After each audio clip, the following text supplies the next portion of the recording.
Some soldiers may be thinking about visiting our nation's rivers and streams this summer for a little R&R.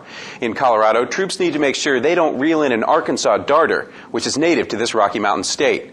Environmental correspondent James Williams joins us with details of how training at Fort Carson can be affected by this threatened species. James? Thanks a lot, Steve.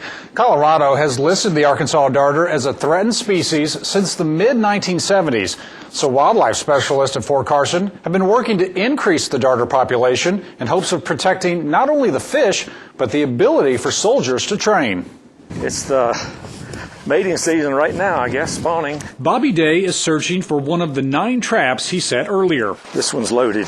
Baited this one with a hot dog bun. 25 years ago, there were only 3 known darter populations in Colorado. Now there are 4 on Fort Carson alone. I see a big one right here.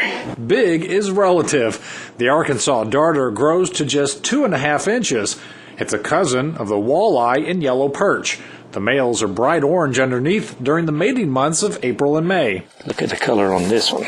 The Arkansas darter is a candidate for protection under the Federal Endangered Species Act. But it's just one of the small pieces of an ecosystem, and once it's gone, it's gone. See the bread in there? Richard Bond and Bobby Day conduct surveys to see how well the population is growing. We don't want it to make it to the federal list. If the Arkansas darter were to make it to the Federal Endangered Species list, training would suffer. You can't do that if your installation is all cordoned off because of endangered species or for cultural reasons. Richard estimates that the darter population on Fort Carson has grown from about 200 in 1980 to nearly 1,000 today. We do have an obligation to the American people not to allow these species to disappear. What Richard and Bobby do to protect the Arkansas darter has no significant impact on training because it's only a small area soldiers should avoid. The trainers have always cooperated on Fort Carson to assist us in these efforts. Boy, isn't this nice? James Williams,